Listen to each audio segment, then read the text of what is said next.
ঠিক এই মটকা থেকেই ভগবান শ্রীকৃষ্ণ মাখন চুরি করে খেয়েছিলেন, যার প্রমাণ আপনি এই ভিডিওটিতে দেখতে পাবেন। এটি স্বয়ং ভগবান শ্রীকৃষ্ণের মা যশোদার মটকা। মা যশোদা এখানে বসেই এই মটকায় মাখন বানাতেন। বিশ্বাস না হলে এই ভিডিওটি পুরোটি দেখুন। গ্ল্যান ম্যাক্স নামের একজন ইংরেজ বৈজ্ঞানিক এখান থেকে মাটির টুকরো নিয়ে কার্বন ডেটিং করতে যায়, যার রিপোর্ট দেখে সবাই অবাক হয়ে যায়। আজ থেকে ৭,৫০০ বছরের পুরনো এই জায়গা, আর এই জায়গার বর্ণনা আমাদের প্রাচীন দুই ধর্মগ্রন্থ গার্গ সংহিতা এবং বৃহদর্শনে পাওয়া যায়।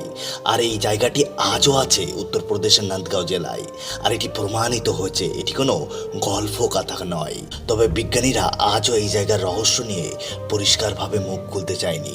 তবে মা যশোদা যখন মাখন বানাতেন তখন ভগবান শ্রীকৃষ্ণ এখান থেকে চুরি করে মাখন খেতেন, এবং এই স্থানে শ্রীকৃষ্ণের গালের মধ্যে পুরো বিশ্ব ব্রহ্মাণ্ডের দর্শন মা যশোদাকে দিয়েছিলেন। জয় শ্রীকৃষ্ণ বলে চ্যানেলটি সাবস্ক্রাইব করে রাখুন।